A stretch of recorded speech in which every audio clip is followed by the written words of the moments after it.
welcome to the show. Thank you for having me. I am so excited to collaborate with you and have this discussion with you. You are one powerful lady, and I knew that the moment I met you. Thank you, my friend. I appreciate that. And you have been on the journey since COVID in establishing your business and growing it to now launching your first book. So much is underway for you, and I just can't wait to dive in and really let it be known your story and your mission.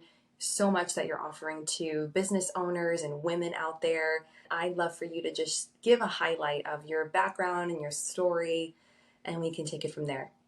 Absolutely. Thank you. I really appreciate being on. I love podcasts and just anytime I can tell my story, it's always exciting. So, from a high level, I moved to South Florida for 9/11. Actually, I moved that following month. So I tell you this because I've made some real courageous moves in my life, and when I spoke over the weekend, it reminded me of how many I really have made. So I moved here as a single mom with my two boys and took on a big role with, at the time I was working for Enterprise right out of school. That was my first job. So there was a huge opportunity here in South Florida. I had just gotten divorced and I says, you know something, let me do it. So I moved to South Florida, had no family, two boys, just they were little at the time, 4 and 6. And again, no family and made it happen, right? So I started connecting with just different organizations and really starting to get my name out there. But then years passed by, and I got into the commercial real estate and construction space, and that's where I really started thriving.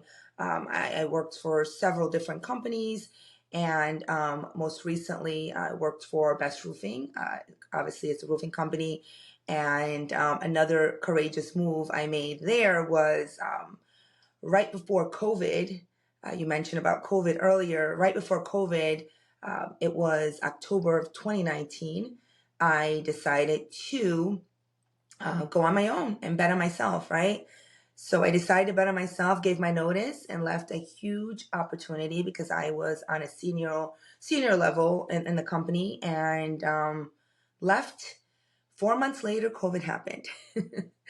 And what do you do? So that's when I kind of had to tap into my network and really say, Alex, what are you going to do? You left. You got to keep moving forward. You bet on yourself, and it's time to put your networking and your all the seeds that you've planted to the test, right? And that's exactly what Yeah. I did. So I started, of course, a online mastermind class. I started from a place of like more service. I wanted to give back to my community and really help those that were struggling, even though I was in a little bit of a shock. But I just mentioned how I moved here with two kids, right, from Connecticut to Florida by myself. So I already had that resilience. I'm used to doing hard things, right? So I've taken so many courageous moves during my life. So that was just like another one.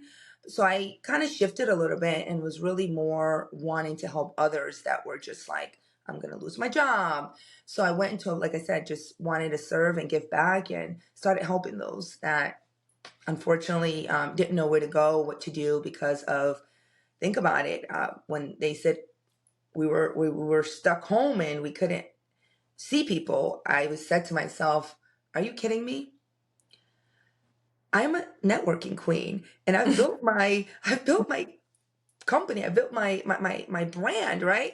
Through networking. Now you're telling me I can't have conversations with people anymore. So that was really a pivotal moment for me. And you grow through those things, right? You really grow and you realize what works and what doesn't. But yeah, a little bit of a high level of how I ended up in South Florida and how I got into my networking for you. And how did you gather those people and, really put that mastermind together? So we picked a date. It was Tuesday, 1 p.m. So it's, obviously it wasn't 50 people at once. It grew. And the more I was helping 5 people, the 5 people told others and said, oh my gosh, you should join this mastermind. So we did pick a specific date on when we'd meet. And what I did also to keep the, the mastermind going was I would invite other speakers to join me with different topics, right? So things that we were all struggling with. Digital marketing was a huge piece. The whole world kind of shifted. I also, on a side note, I ended up going back to FAU just because I said, Alex, your business is getting really, ready to shift. I own a marketing firm and we do offer digital services, but now I see how the world was going to shift a little bit more on the digital side. So I wanted to kind of dust off whatever I knew. And I said, okay, Alex, time to kind of go back to school, which was also difficult, right? At Wow. my age, going back to school and, taken away from my family. It was, Hmm. definitely a course where it was pretty intense and I had to get it done pretty quickly. But yeah, so we would bring different people to to speak on different topics. And one of the biggest topic was lead generation, and through COVID is where I actually came up with a new program within my business offering lead generation for businesses. So we spoke about how to get on the phone and having those high level conversations with your ideal clients, and how Hmm. to sell without sounding like a salesperson, right? So every week it was a new topic, it was a fresh topic, a new speaker, and we really got people excited. And what it did also, just of course teaching, right? It was educating, and it made people feel safe. It made the people that were panicking feel like, okay, if something did happen to me in this current position, look at all the resources and look at all the stuff I'm learning that I can apply and go anywhere. So that was really rewarding to be able to give back to the community and having them feel safe, and feeling Yeah, safe with anything is so important, right? So it that is. was rewarding. I remember where I was during that time. I was actually in the beauty industry working for a distribution company. And then when COVID hit, all of our sales went from in person retail to overnight e commerce. And Gosh. in a startup environment, you are wearing many hats. So I was tasked with, how do I do this now? My team is relying on me. What are the strategies we're going to put into place? And our customer at the time, they were nail salons, which were closed 100%. Mm, So, how do you, as a distributor, remain in front of your client who's right. not making an income now? And so we Yeah. were very mindful of that, and instead pivoted to showing up every day online, educating and providing free workshops how to Love it. master and perfect their craft, through the utilization of all of our product lines. And so Hmm. every day we showed up on social media. We did an hour long live. We brought on I guests. We love brought it. clients, influencers. We brought on, folks that were, using the products for a very long time. And then we started teaching classes Hmm. around it. And then we started doing virtual expos and virtual trade shows and did a whole day's worth of I love just it. training. And it really, in hindsight, grew the brand as well as the community. And it started to get the name out there in one of the toughest years in history for the beauty industry. Yeah. Yeah. Um, so it was just one of those things where it felt good to give back in a way Sure. that you're educating and helping, your customers perfect their craft for their business, because they're Hmm. also business owners, and to do that in a way which they're also feeling that they can make good use of their time, Right. right? And they don't know what to do. And sometimes you need to be led.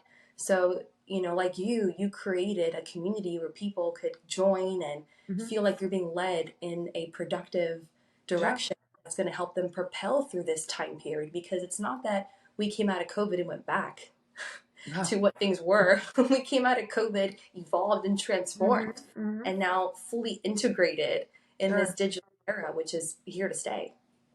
Yeah. It teaches all of us. It's all the power of the mindset, right? We can do anything, and together we could even do more, right? And I think that is one thing that COVID taught everybody, that like coming together, right? Where we can accomplish. I mean, things are always going to happen, right? There's always going to be something. And it's to have that mindset to get past that. whatever it is that you have going. Don't lose sight on like your goals or your dreams, because something is going on.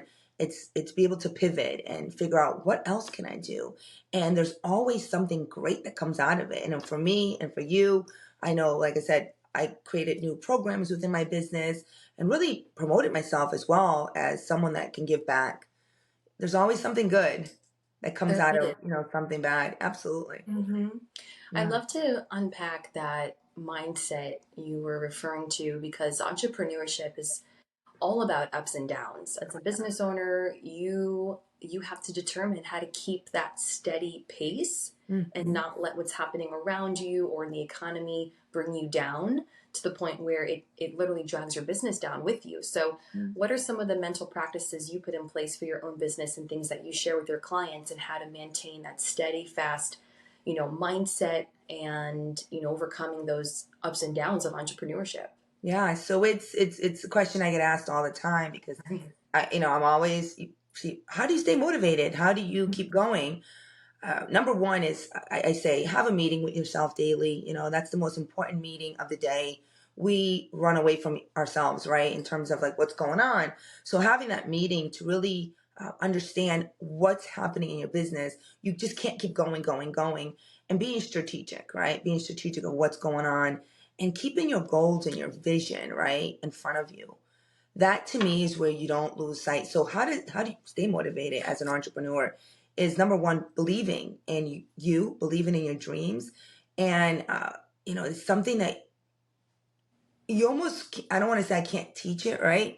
But I can teach people to believe in themselves, and that's my goal. My passion is to bring out the power within people, right? People, we all have, we're gifted so many different strengths, and we have power within us. And sometimes with what's going on, we lose sight of it. So you have to hold on to your belief, right? What do you want to do? What are your goals? And that to me is what motivates me. What gets me up in the morning and say, okay, I love what I do, right? It's believing. And sometimes if you ask that question to yourself, maybe you're not doing the right thing, right? Maybe you're not in a position where you really love what you do. And that's a whole different story. But if you truly love what you do, it's so funny. I had a conversation yesterday with an incredible woman who is starting a new business, and she's hiring my firm to do some consulting. And you could just hear the passion. And she's got, my gosh, 3 different lives. Like, she's done so many different things. And I could just hear the passion in her voice.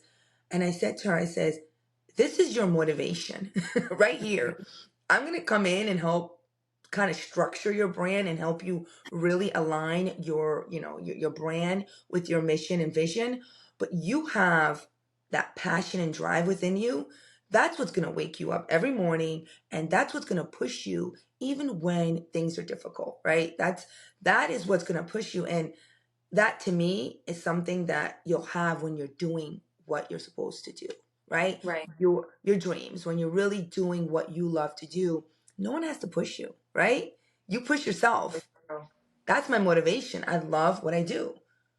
It's so true. And when you are in that alignment, you almost want to push yourself to see what you're made of. Right. Like, what am I made of? And now that I'm in this space, you get to determine that Yeah. pace as Right. well. So when I was in a role that I did not feel in alignment in, Mm-hmm. and then there's many people that are in those roles because Sure.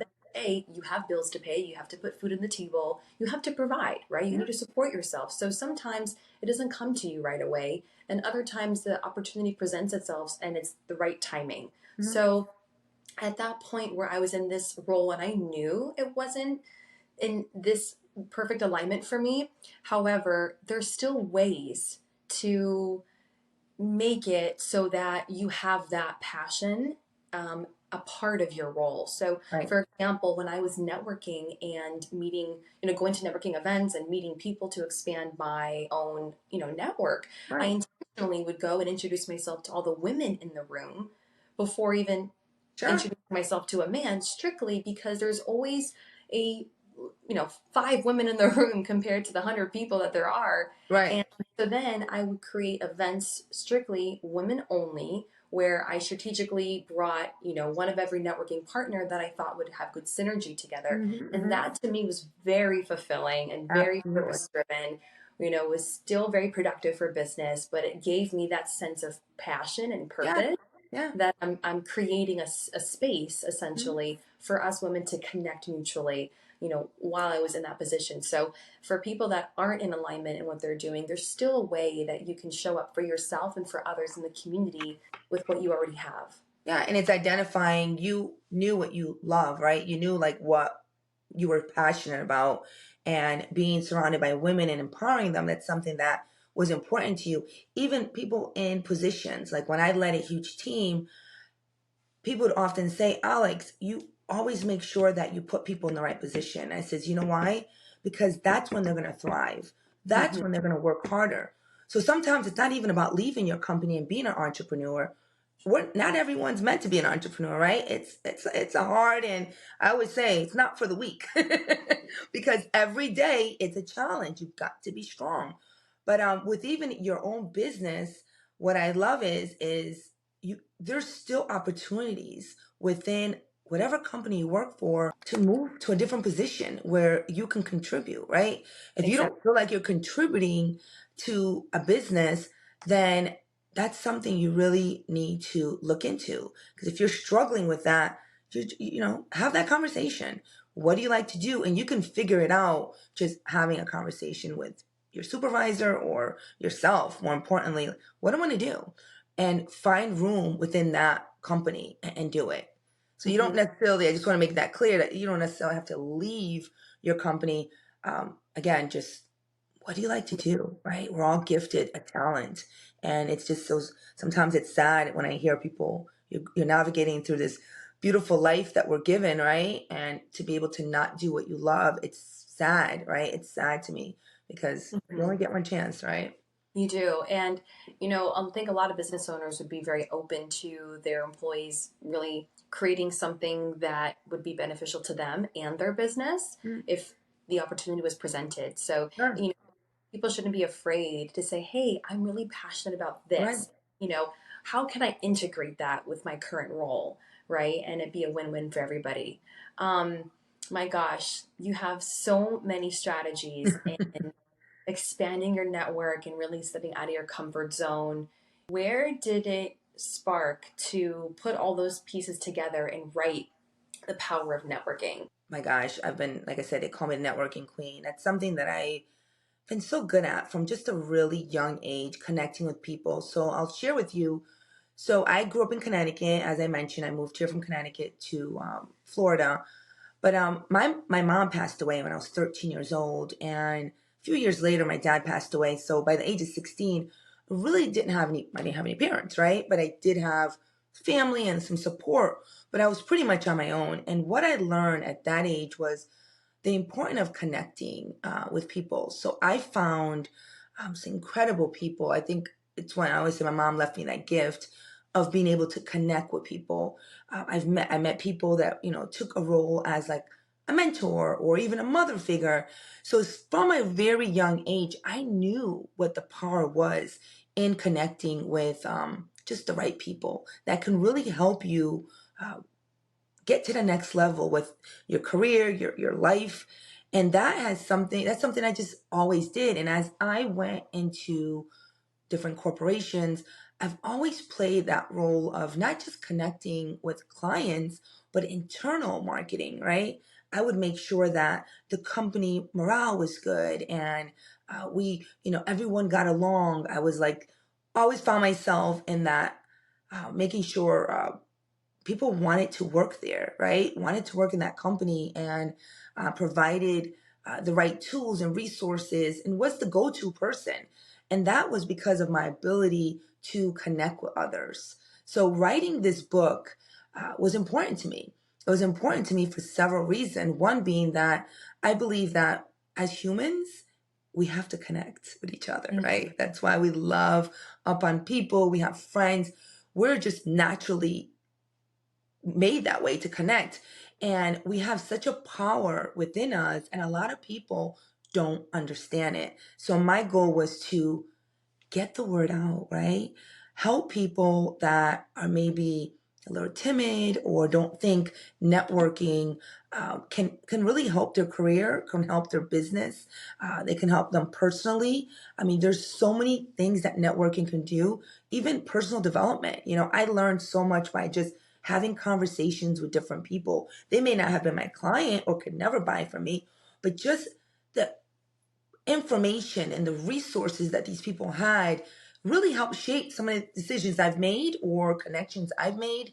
So this book was really it's like a, I would say it's like a roadmap to success. It's not just about the traditional, oh, I'm going to talk about walking into a networking event and meeting people, whether it was a lunch or a dinner. It's a lot deeper than that. It's going to teach you how to run your business around the power of connections and networking. Absolutely. It's Yeah. not, yeah, I've read, into the book, and it's not it's networking is not as simple as passing a business card. That's not networking. Wow. And so, you actually talk about the difference between connecting Hmm. and networking in the Right. book. And I'd love for you to share the difference, because to me they sound the same almost. And however, there's people I have a connection with, and then there's people I'm Yeah. strictly working with. So there is a difference. Yeah, so I reference the book, It's Not Who You Know, Is Who Knows You, for a reason, because that is the example right there. You have a group of networking alliances that you see often and go to events together, and they know who you are, in terms of like what company, or they see your face, but they really don't know what you do. So that is the difference. Now connections is where now you've already built a rapport. They look at you as a trusted advisor. They look at you, the go-to person within your field. When they think of you or they think of a service that they need, it's you that's attached to it. To me, that is the difference. Genuine connection. They know about you, and you're the go-to. All right. That so I get people all the time when I'm training.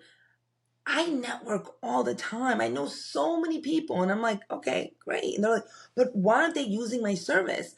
Because they're just your networking alliances. These are not real, genuine connections. They don't know what you do. They don't even understand how you can help service them.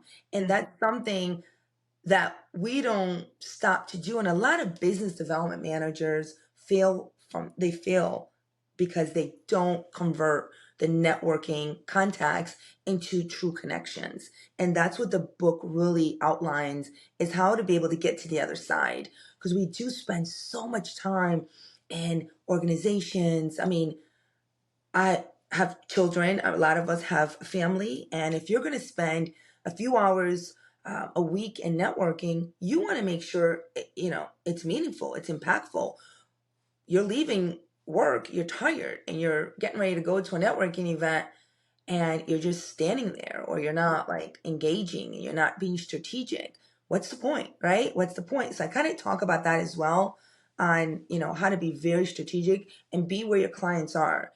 It's great to visit some networking opportunities, but again, we all have the same amount of time in a day. Spend Exactly. time with people that want to do business with you, and they can help you grow within your career. And that's something that I learned very, very early on, is being very strategic where I spend my time and being with the right people. Being with the right people. Yeah. Yeah, when I was in corporate, that was something that was talked about all the time, right? Because your job is to continuously expand your Right. network. Right. So how do you maintain your existing relationships while continuing to add more? Yeah. And so, the first couple of months, you're trying to figure out what are the right rooms to be in to Hmm. actually lead yourself to your ideal client. And then, you establish those initial relationships, you recognize some new ones, and eventually I had to tell myself, as my family grew and now my time became, even Yeah. more valuable, that I'm out in the evenings. My intention, because I could only have 1 hour, I can't stay Sure. for the full duration of the event. So if I'm going, I have an hour. My intention is to meet 3 to 5 really good Good. contacts. And, meeting everybody is great. Yeah. But at the end of the day, if I can meet 3 to 5 really good contacts, perhaps 2 to 3 of those are going to flourish into a true connection. That's And right. that's what served me well during that time, and even still to this day. When I go to events and I'm meeting people, it's not about being friends or connecting and adding alliances left and right. You want those true connections that are going to move the needle, and Right. that's going to be. Quality over quantity. And Mm-hmm. that's where everyone thinks that it's you're trying to get as many business cards as possible. That's just going to sit on your desk. You're not realizing that, have those meaningful conversations. You never know, that person could be your next big opportunity, or that person could introduce you to your next big opportunity, right? So slow down and have those meaningful conversations with people you meet, and go back another time and meet another 3 to 5 people. But Yeah. at that moment, don't scan the room and rush through it. You're not going to connect with people like that. No. That's the difference between networking and connections. What would you say would be your top strategies in, you know, building a network? So let's say someone is new in their role, or they're a new, business owner, and they haven't done this before, or they're new and it's a different industry for them. So where would you say someone can start to build that network? Well, I would find a few organizations to get involved in first. That's the first thing. And once you get there, you need to get on some kind of committee. I wouldn't sign up for anything that I'm not going to be involved in. I mean, there's some networking events that you go to, but I would definitely find one or two that is connected, and that's where your ideal clients are going to be. And say, put your hands up. Say, I would love to jump on a committee, and trust me, every organization would love to have you. They love volunteers. And then start meeting people that can be a good referral source for you. So build your alliances. So one thing I did years ago and really helped me with my business and get more opportunities was I formed these networking alliances. So I picked 5 people that I met, and I said, okay, let's do a networking group, right, outside the whole organization, where once a month you'll just host like a happy hour. So now you're expanding. You're expanding the day-to-day opportunities where you just go to an organization. You're not building your name, right, for yourself, because you're inviting. You say there's the 5 people. Each one of them are inviting 2 to 3 of their customers. Now you get to meet their customers as they meet yours. So you start expanding. So that is a strategy that I use all the time, because it's less intense, right? It's just on. It's easy to put together. It's very cost effective, and also you get your ROI because you get the opportunity to meet these other, say there's 5, including yourself, these other 4 vendors that are going after the same type of customer as you, but now you get to meet their clients that could potentially be your client. And it's more in an environment where it's just chilled. It's not like a big event where you get lost. This is your event. So that, to me, if you get anything out of this podcast today, write that down, because that was a game changer for me in my career. And I just started getting business, like nonstop business. Yeah, form these alliances, pick 4 or 5 people that you can join forces with, and start creating your own little networking opportunities. I love that. Yeah. I love that. And Little create. secret sauce for you all today. I love that. It truly is about, taking what it is that you're a part of and then creating something of your own Mhm. and being able to further develop that, right? Yeah. And being to cultivate those relationships. And you Um, look like a leader, right? You also are demonstrating leadership, right? For these people, they're like, "Oh, you're part of these 5 alliances, or you're part of this networking alliance. This is great." So you're looked a little different because now you're putting something together on your own, and you're giving back to these clients that are coming. So yeah, yeah. And it definitely goes different. into building your confidence and so much. So actually, you mentioned something early on when it came to starting your own business out of 2020, and that was betting on yourself. Yeah, And so I feel like a lot of people are afraid to bet on themselves because they yeah, don't believe in themselves, they don't trust themselves. And to do the things that you're saying, you have to have a little bit of that discipline and that confidence to yeah. bet on yourself that these people can rely on you as much as you're going to be relying on them in a sense. How do you maintain that confidence in continuing to expand your business, on betting on yourself? Where did that develop for you? I mean, it's so many layers to it just because I believe that having that confidence and believing in yourself, it's also part of like your story, your journey, right? So, you everything you go through, you're building yourself, and you become like these soldiers, right? You become tough and strong, and you just um, you just keep betting on yourself. You keep believing because you once you do it, it's like the saying I always say is show up scared, right? I say that in every presentation, and I say it because that is part of what you're talking about, betting yourself. Most people are so afraid because they think that they're not good enough or they can't do it. So I say show up scared, because if you keep showing up scared, then you will no longer be scared. So pick something and show up scared. The next time you're not going to be scared, and you just keep doing it. So it's constantly believing in yourself and putting yourself really in situations that are uncomfortable. See, the problem is a lot of people, what they do is they continue to put themselves in the same situations because it's very comfortable. So when they say they don't believe in themselves, because you haven't put yourself in a situation where you're scared or you feel uncomfortable. And the more you do that, I work out a lot, so athletic people kind of have that kind of mindset, right? Because if you're benching whatever, a woman 20, 25, 30 pounds, you're always looking to do more and get none of it is comfortable, right? But it's pushing yourself and learning to have that discipline to push yourself to always be uncomfortable. So my thing is, I want to be uncomfortable all the time, because that is what separates me, right? Because if I'm comfortable, then how am I growing?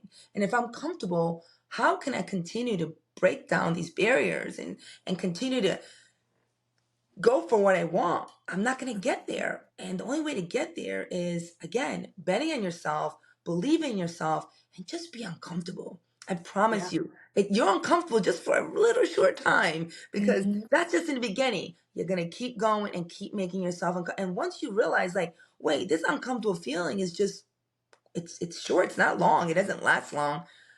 And once you get past it, you want more. So that is how I've always done it. I've never looked to be comfortable. I just Wow. knew, like, I need it.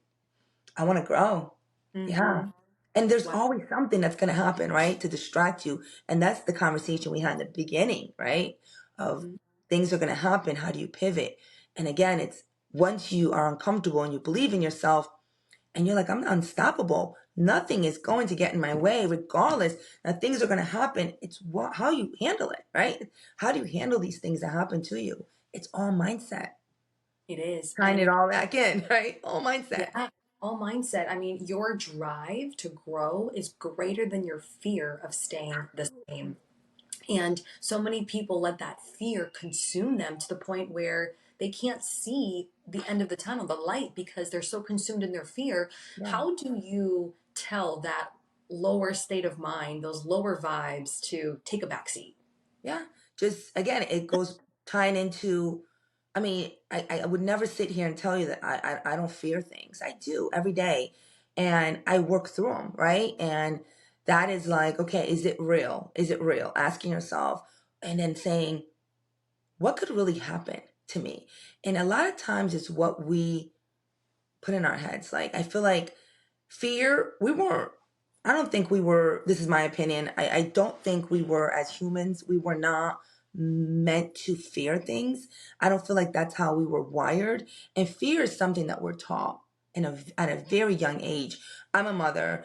I know you are. And this is something we teach our children, right? So we were taught this, like, be careful, you're going to get hit by a car, or don't cross the street, oh, don't go by the pool, or, oh my gosh, go to school and be careful. Don't talk. We're constantly feeding the human mind with fear because something bad is going to happen. So I think that, to me, that is where fear comes from. So as an adult, being fed this your entire life. You start either fear of public speaking, or fear to go for that promotion, or fear of opening up that new business. There's always your worrying, your fear. So again, back to mindset. sit down with yourself and say, okay, is this really fair? Like, I'm afraid, but what could really happen? Mhm. Okay, you fail. Guess what? What did you learn from it? And that's the way I always look at it. If it doesn't work out, there's always going to be a lesson, right? Oh, And that lesson could be what I needed for my next move. Can I get an amen? right. You know what I mean? That lesson could have been exactly what I needed for my next move. And you would never know until you lose. You'll never know, right? So fear, I'm like, when I feel, I'm like, get out of here. You're not welcome in my mind because we can't control it from coming. Again, back to we were taught that from a very young age. You can't control it from coming in, but you can control it getting it the hell out, right? It's up Yeah. to you. It's okay, noticing it. Why am I not going after my dreams? Why am I not doing what I say I'm going to do? Because I'm scared. Okay. What do I think is going to happen? Nothing. Because you're afraid of failing. You're afraid of what people are going to say. Listen, life is short. Go do what you were meant to do in this world. Go and get it. And like I said, go be uncomfortable. Being Yeah. uncomfortable is how you grow. Being uncomfortable is how you get what you want in life. Yeah. That was so good. Someone said this to me a very long time ago, and it was, if there was no fear, no judgment, and no criticism, and no way of really feeling, what decision would you make? Yeah. Right? What would you do if you knew you couldn't fail? Yeah. And the first answer that comes to your mind is exactly what you should go and Yeah. do. Yeah. Yeah. Um, And then showing up as that person. And that's a whole other thing, right? So whatever it is that you want to do, you have to live it. You can't just want to do it, right? yep. You got to show up as that person every day. And that's something I talk about all the time in my presentations because for women specifically, we're always worried about like, what are they going to say? Or who's, worried about. No, show up as that person in the future, right? That's how you get it. Because how do you see yourself there, but you can't walk and talk it? No, Mhm. you got to walk, you got to talk it, you got to see it, you got to believe it.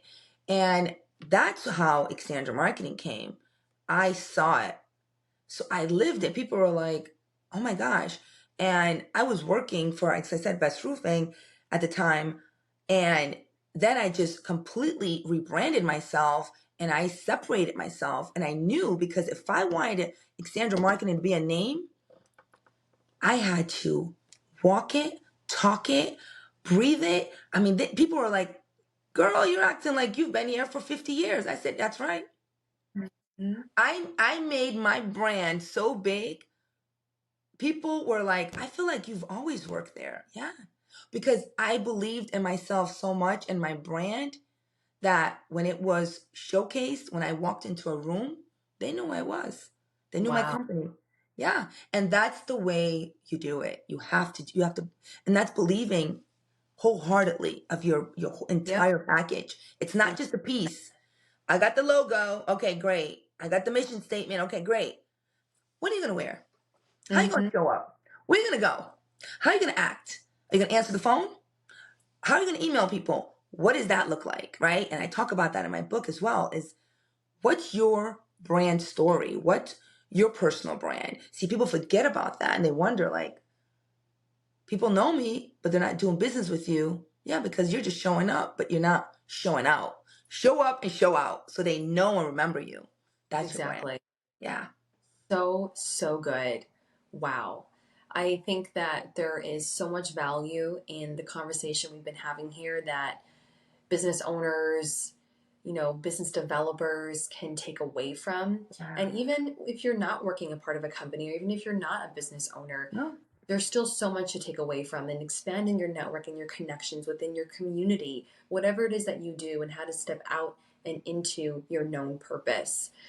I want to take a moment and reflect on that moment for you when you knew that you were made for more. Yeah, that was right before I left. Yeah. um, my corporate, company, I was like, I kind of always knew that, I wanted to be an entrepreneur. I come from a family of several entrepreneurs. Didn't really know my father well, but I do believe in genetics. I'm like, it's in me.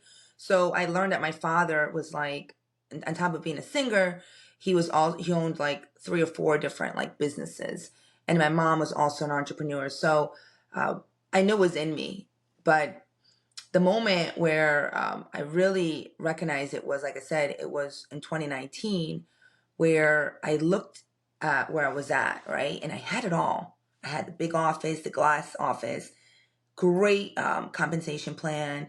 I had a company car, credit. I had the perks, right? I had it all. And I just looked and I just knew I wanted to do more. And that is, to me, is so important. It doesn't matter, right? Uh, what you have, right? In a sense, you got to be fulfilled within your heart, right? There was a piece of me that still was not full, regardless. Everyone looked, oh, Alex is no, I wasn't full. So that moment, I'm like, I need to do more. I want to help more people. I want to do what I did for this company to several other businesses. I want to see more businesses succeed. I want to be able to expand um, what I learned and um, where I'm at, to not just owners, but to more people. And I knew that only way I could do that is to be on my own. Mm. And that was the moment that changed everything. It changed um, my business. It changed my brand. And then I went into, like, of course, writing the book. But yeah, that was the moment. And those meetings with ourselves, it is powerful. If you are not having a meeting with yourself daily, please put it in the calendar, because that is the most important meeting. We get so caught up in the day to day, and we forget to love up on ourselves. We forget to really tune in on, like, what do we want? And just take that temperature of, like, where am I at? Am I good? Do I feel good? Do I like what I'm doing? How does this feel? And we just keep going and we keep going, and life keeps going and years keep going. And that's not good for you, right? That's not good for you. So put that meeting for yourself. I'm a morning person. Mine's in the morning. Every morning I meet with myself. It's the best meeting of the day. I'm a little feisty sometimes, but we get through it. We get through it. But yeah, it's the best meeting of the day. I recommend, if it's a lunchtime, whatever you want to do, set that meeting with yourself. You'll learn so much. You'll learn so much, and you'll really start taking an inventory of, like, what's going on, of where are you. So I did that a lot, and I think that really opened up a lot of opportunities for me. And that was how I was able to hear that was time, and that changed my life. Sometimes Yeah. there's too much noise. We can't hear. So spend some time with yourself. There's always, clarity that's taking place because you're brain dumping, you're processing, you're Hmm. unloading, you're closing out the tabs. Whatever it is that you're doing, whether you're just sitting by yourself, you have the journal in front of you, you're with the morning sun, whatever it is that you're doing. And a clear mind is one that recognizes on the outside what's for them and what's not for them. Yeah. But when you have a cluttered mind, you don't know what to do first, and you let the waves then carry you. And so then the day goes by, then the week goes by, and the month goes by, and the year goes by, and you don't know what you're doing because you're just being carried right along. You're Right. not actually the one with the Right. paddle determining the direction and what you're going in. Right. So I love that. Yeah. Andrea, thank you so much for this incredible deep dive conversation. I have goosebumps. It was so powerful. So many good takeaways. The power of networking, as we've been talking about here, is out and available on Amazon. The link will be below in the show notes for you to grab your copy. It's a great read. I've been highlighting, I've been taking notes, so many good takeaways, and I'm a networker myself. So thank you so much for stepping forward into your calling. Thank you for showing up because the world needs more women like you. Thank you so much. I appreciate that. Thank you. Thank you for listening to the Elevate Your Life podcast. I hope it gave you exactly what you were looking for, a place to learn, grow, and laugh. If you enjoyed this episode, share it with a friend you know would love it too, and leave us an honest review. Until next time, be sure to subscribe and follow us on Instagram to connect with me and our community at Elevate Your Life Podcast. Have an amazing day, and remember, you got this.